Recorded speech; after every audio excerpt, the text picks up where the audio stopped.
like in comms, we were like trolling, like, okay, guys, we can stop winning. Like, we should just stop winning now. Like everyone, like whenever we go to like the stage, we'll be like, okay, let's go lose. Yeah. Because we already have 9 wins. No pressure, guys. Like we can lose any game.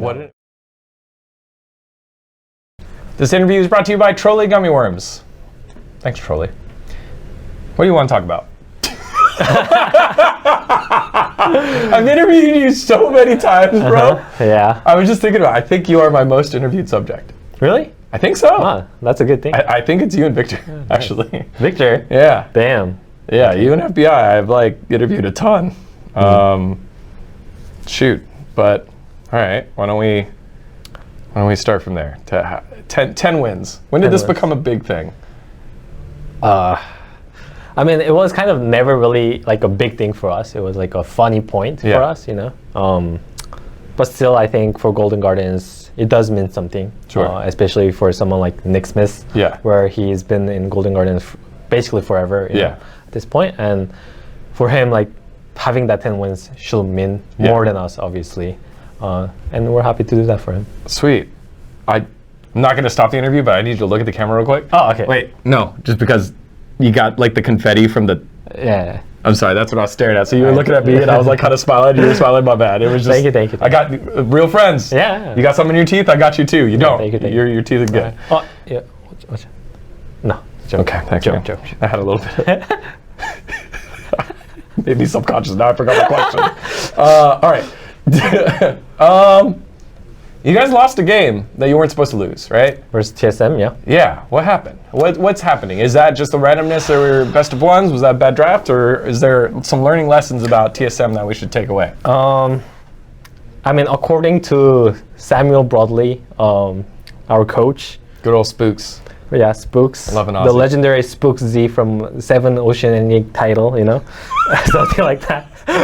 He told us that we were trolling. Okay. But I think we just played it bad, like everyone. We had counter pick top, counter pick mid, both losing. Yeah. Because even though we had counter pick, we chose a losing matchup because I guess in some way, I mean, like, honestly, we just disrespected them, right? And I was playing Zac support. Yeah. Which... What was that? It's like, I don't know, it was a counter that I wanted to play versus Braum. Okay. I still stand by it, but my teammates didn't really like it. Did Sticks I like it?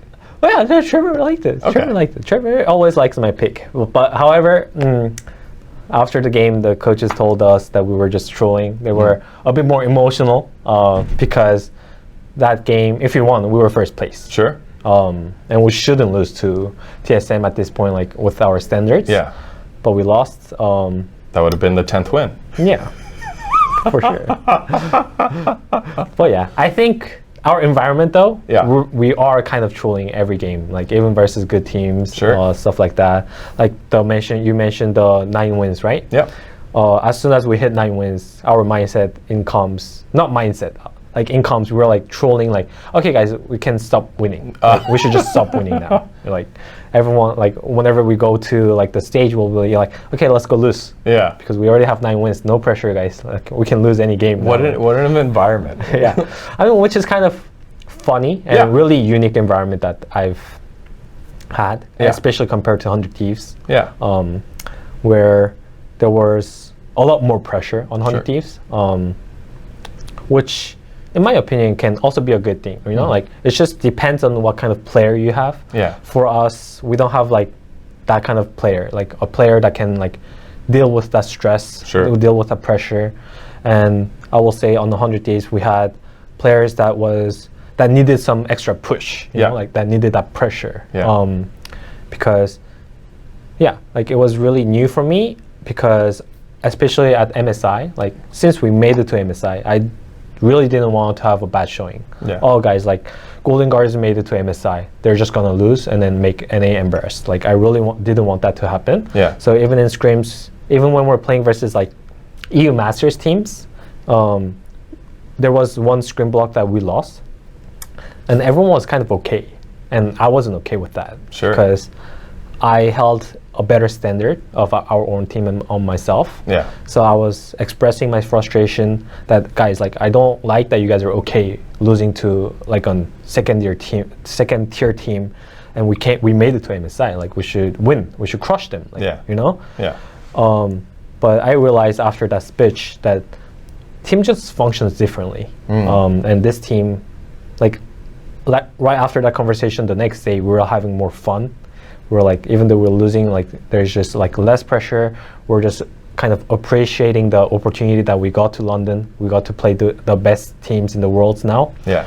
And we magically just started winning a lot more. Even on stage, we'll just be winning. Yeah. And it was just really surprising. And I think that moment kind of, I learned something as a person even. And it was pretty memorable. I love that. That is brilliant to hear, because, you know, when you think of the way that TSM does things, when you think of the way that 100 Thieves does things, it is very like high pressure environment. You know, pressure makes diamonds. The people that have been there are the ones that can just thrive in that. You've now have had both, and even in like, how would you classify your time on CLG? Did you have that? Was there a period where it changed?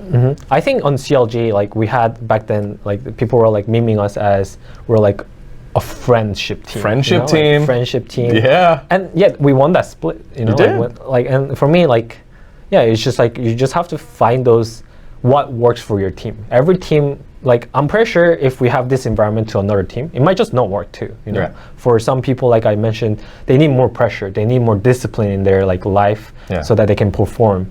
So I think it's just important to find that. And everyone is really amazed how EG is playing this split, despite their roster move and stuff. Yeah. Like they didn't really look great on paper, but like right now they're like contending the top 3. Yep. FlyQuest on the other side is supposed to be top 3. Yeah. And now they're in the bottom 2. Yeah. You know, like, so like, I think it definitely has, like, people just has to understand like what works in your team, you know? Well, then my question for you is, how have you navigated that? Because I would say you almost tried to bring it to Golden Guardians during that MSI, that story that you told, and then you realized, no, it's me. I have to, I guess, adjust the way that I realize how that works. But was there a world where you wanted everyone else to get fired up too that you were losing scrims, or was it just like a realization that, like, was it a conversation with Stixay afterwards, a conversation with the coach afterwards, or you just went to bed and you're like, you know what, I'm wrong? I mean, it's just that conversation that I had, you know, like I brought up the frustration and people understood that. Okay. And then okay, cool. Yeah, people understood like where my frustration came from. Yeah. It's like, and then I also kind of understood their perspective, you know? They made it to MSI. Like, realistically speaking, we're not gonna beat like the best team in the world. Like, for example, like back then it was like JDG, BLG, T1, like T1, Genji, you know? Yeah, all those teams. Like, there's just a death row like, right there. We need some kind of miracle to beat them, right? So like, in their perspective, it's like, why would I put more pressure when I'm already scared of them, realistically speaking? Because like, maybe it's a bad mindset, but we realize that they're just better than us, you know? But we also use that as a weapon. Yeah. They're better than us, so we can just enjoy our time. Yeah. And if we win, like, we're making miracles happen. If we lose, like, we have nothing to lose. We're supposed to lose. Sure. It wasn't that people weren't working hard, right? Yeah. Everyone was still doing it. You just lost the scrim. Yeah. block. That's all that happened. We lost the screen block, and then people were like just okay with that. But no one was trolling. Yeah, I mean, no one is trolling. It's just, I thought, like, I wanted to see people getting mad, you know, like in some way, because when I see that, I can understand my teammates care about like the screen block and about this tournament. But even though I just had to understand that, even though they're not showing the same anger, because I'm trying to show my anger to show that I care about these games, guys, right? And for them, it was like, oh, I'm here to enjoy my time. And I became to their side where, okay, like, if you guys want to enjoy, I'll also join and enjoy. And let's see what happens. Because there's nothing to lose, honestly. I just wanted to be on the same page. And then, even now, like nowadays, like our coaches kind of don't like it because we're like I said, like trolling a little too loose. Like if you listen to our comms, like all the time we're just joking around, even in on stage games and stuff like that. But in some way, I think it is helping us a lot. I feel like you guys are just so damn untiltable. I think that I had that conversation with Trevor and with Eric. Just you guys never tilt. It feels like tilt doesn't happen. And you know the relationship that we've got to see in the interviews with Gory and River, they're friends too. It just this feels like a friendship team again. I'm sorry. Like, did you have just friendship team magic? Like, when's the last time you think this team's been tilted? I mean, honestly speaking, I think we do tilt a lot. Okay. We do tilt a lot. Yeah. Because it's like, we tilt so much that we became untiltable because we're just always tilted. Kind of, you know, like. That's when you the Hulk. My secret's I'm always angry. Yeah. Like, basically, like, we're like too tilted.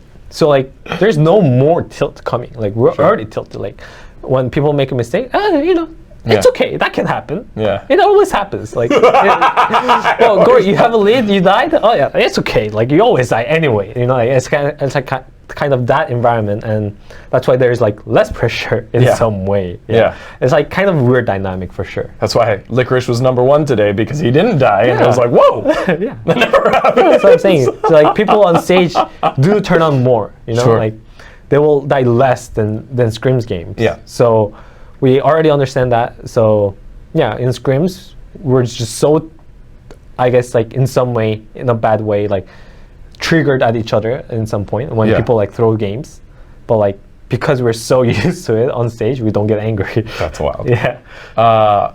There's been a lot of, you know, I think the split started pretty clear on where everyone was, and then there was that middle of the pack that was like beating each other, Dig and TSM and 100 Thieves that were just kind of beating each other up. Now we're starting to see some like weird results, including you guys losing earlier to TSM. You know, how do you rank the teams kind of? Yeah, how do you rank the teams? Because, you know, I say you and Cloud9 are up there, but EG looking a little shaky. You know, FlyQuest got a weird win. Energy, you know, is doing okay now. Like, Dignitas is starting to cool off. Like, TSM is popping off. Like, how do you kind of view, like, you know, the blocks of teams now? I think the first tier, there's definitely C9, undisputed, in my opinion. I will say we are up there, too, on a good day. Yeah. Like with EG, I'm just really surprised how well they're doing, honestly. But I think they're doing really well. I think JoJo especially is the star of that team. So like whenever he doesn't do well, in my opinion, they're like really weak, and they, like their weakness is pretty clear. But that's also a good thing because that means they know their strengths. They know who they are. Yeah, they know who they are. So like, I'm pretty like clap for them, you know. Yeah, they deserve it, in my opinion. Okay. I think Team Liquid is also the strong team. So I think us four is the strong team. I'm surprised how many wins TSM is getting. Okay, you're on the surprise TSM side. Yeah. Okay. Because I don't think they're that good. But Insanity is like one of the, I think, main reason why they're doing well as well. Yeah. Pretty surprised. And I think Chime is also playing well.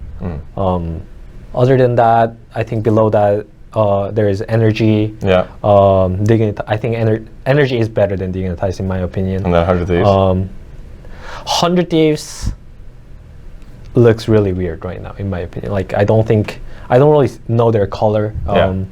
They look really lost in the game. Sure. So they're like, maybe like around Dignitas right now. But I think they can always bring back because I think Someday and Closer, they were my old teammates. I know how good they are. Yeah. So they just need the right like momentum and the right way. But also, right now they're just in the down track. Sure. Know? So they have to fight that. Yeah. And then you got the two teams at the bottom with Immortals and FlyQuest. Yeah, FlyQuest. Yeah, weigh in on this FlyQuest situation. You've seen a lot in your career. Yeah, I like, it's just really surprising they're not working out. You know, like they have good players. Yeah. But it's just the momentum thing is such a big thing. You know, like I think if they started winning early in the split and have had a positive record, they will be like a really strong team. But at this point, no matter what happens, I feel like they're just gonna lose somehow. And it's pretty weird to feel that. Yeah. And Immortals, I think they're always like throwing some punches to every team that they play against, but they just don't in some way, they just don't know how to win the game. Yeah. Like they know how to play the laning phase, but like no matter how many kills they will get, like they'll just end up destroying. And even though they're winning so hard, somehow it becomes really late game. Like those kind of things just means that they're such an unstable team. And I think that's why they're in the 10th place. Last story or last question. Who's the biggest all chatter in the league? Do you have all chat on? Yeah, I do. Do you all chat in game? Yeah. Whoa! I mean, I guess not all chat. I started emoting a lot. I don't know why, where it came from. Like I just randomly started doing that, like where I will emote or like dance. Yeah. You know? Is it to tilt them? Yeah, it's like I think Sven got me into it because I see. Sven was, I will say, like back then when we were playing in finals, like I don't know, he kind of got into my head by like doing like the emotes game and stuff like that. Yeah. So I think that carried over to me doing it. Even though, like, so this past finals? I think in Raleigh? I played him like so many times at this point, but I think because you guys played him in the finals in summer. I think it's the 100 Thieves finals that I played versus the C9. I see. I remember that one. You were. I think I interviewed you after that one. Yeah. You were pretty down. Yeah. You gave really good political answers, but I was like, oh wow, Jay's energy is real hurt right now. Oh, so I think I got it from him. Okay. But, who's the biggest all chatter in the league? Biggest all chatter. Yeah. Has to be JoJo. Has to be JoJo. But he doesn't all chat in our games anymore. Oh wow. Or at least last game it was pretty like really one-sided because of the level 1. Yeah. Because we were just all chatting or like just chatting around before the game started. Yeah. But usually he also chats in the game, but that game he didn't, so we were pretty surprised. Because the first game we played him, we were like whenever we were coming mid and killing him, he's like, "Oh, you guys are mid again," or something along that. Like, you know, like, I've heard that. Yeah. But this time when we came mid and he was killing him, he didn't type it. So I think he was pretty mad. But who else? Because right now it's just JoJo and Sven are the only ones that I've heard. Who else? JoJo, Sven. I think that's pretty much it. JoJo, Sven. Yeah. Yeah. I talked to Solo about it. He used to do it a lot, and he's like, yeah, he used to do it. He's like, it's played out now. Yeah. All right, Jay. Well, thank you for your insights there. That was a really cool story, and like you could see how even when you tell that story, the way that I like interpreted it was like wrong. It's like you guys are tilted all the time to the point where you're not tilted. Like, that's really cool. So thanks for the insight, man. Congrats on all the success. 10 wins this split. You know, helping out Nick Smith get over the edge there, and it's always fun to see you succeed. So thanks you so man. much. All right, cool. Hey guys, thanks for watching this episode of Digon Esports. And you know, it hasn't always been easy getting my thrills since I'm a one-man band doing everything here. So to get my thrills, I get them from Trolli gummy worms. You know, they want nothing more than for you to bite into their delicious, sour heads and bodies into pieces. Personally, I like the raspberry blueberry flavor. It's really good. You should go ahead and get your own. Check it out. And get the mind-warping, tongue-twisting sour thrills only at Trolli.com. For more, keep it locked here on Digon Esports. Also, you guys need to subscribe. I have 75% of viewers watching these videos not subscribing. Yeah, guys, subscribe, like, comment, and alarm. And hit notification alarm. All right, thank you, brother. Right, appreciate it. Alarm. Almost. All right. All right, that was a long one. Sorry.